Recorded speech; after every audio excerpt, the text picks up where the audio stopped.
I think that you've heard the president and the rest of us make a pretty compelling case about how trade adjustment assistance is actually scheduled to lapse at the end of this fiscal year. So if the Congress doesn't act by the end of September, we're going to see a program that has significant benefits for middle-class families all across the country expire. There is no real agreement on when and where the phrase arm twisting was first used in a political context, though it would be easy to assume it may have been with cave dwellers seeking to settle a dispute over food.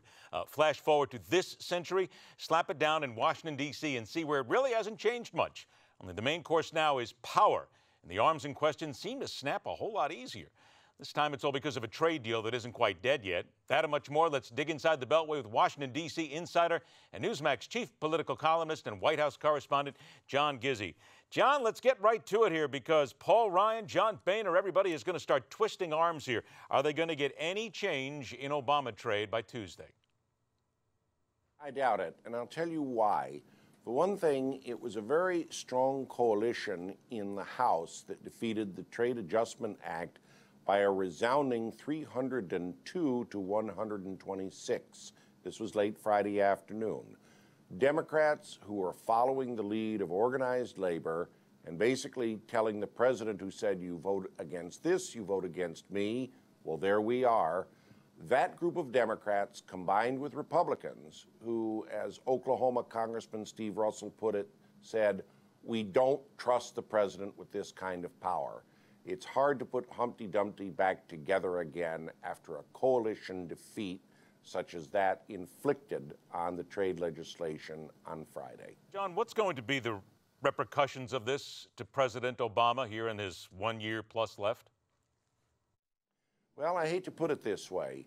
There is considerable talk that, like other people who've sat in the Oval Office at 1600 Pennsylvania, he's a lame duck.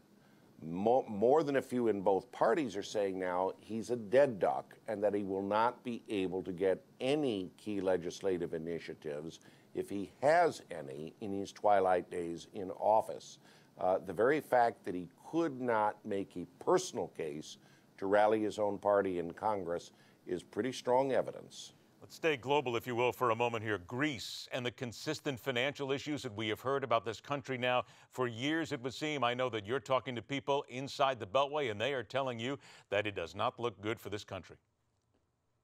No, it doesn't look good, and it's come up repeatedly at the White House press briefings. Press Secretary Josh Earnest told this reporter, we are very concerned about the impact of a Greek default on its loans to its creditors by the end of June and what that effect would have on the international economy and the American economy.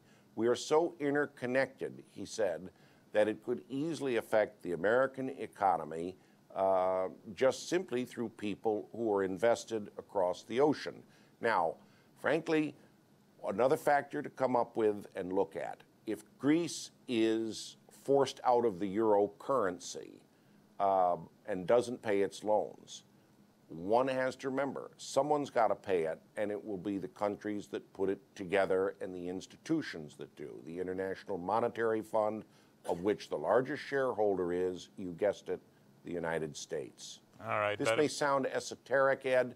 We'll hear a lot about it in the days ahead. It's going to sound pretty disastrous to a lot of people then if it does indeed happen. I got about a minute left here.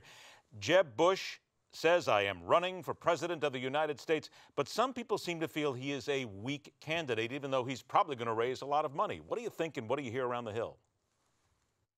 Well, quite honestly, so many people believe that having a third Bush, something that is unprecedented in American politics, a third Bush as president is just out of the question, and he can never overcome that. In addition, his positions on the Common Core education system, as well as on immigration reform, clearly don't resonate with the party's more conservative grassroots. That said, he was a very conservative governor. He's a very charismatic candidate. And in a field of 12, I write nobody off. I got about 20 seconds left. What did you think of Hillary Clinton's speech on Saturday? Well, it's about the best she could do at this point. When you're way out in front, as she is among Democrats, you really can't stumble that much. But on the other hand, everything you try to say to look like an effective presidential style contender is going to be criticized. And sure enough, the multimillionaire, former Secretary of State and card-carrying member of the establishment, trying to sound populist, that's the subject for good material on Saturday Night Live, I'd say. And I would say that they're going to milk this for months, if you will. John, always a pleasure, my friend. Thanks so much for joining us. We'll talk to you real soon. All right, now, here's the poll for today. We're talking Republicans here. Which Republican candidate do you support? It is just that simple. Go to Newsmax.com/poll. Vote for your candidate. Tell us right now, as we sit this day, if the vote was held today, whom in the GOP gets your vote? Stick around. We'll be right back. The fastest 60 minutes of news, The Hard Line, will continue.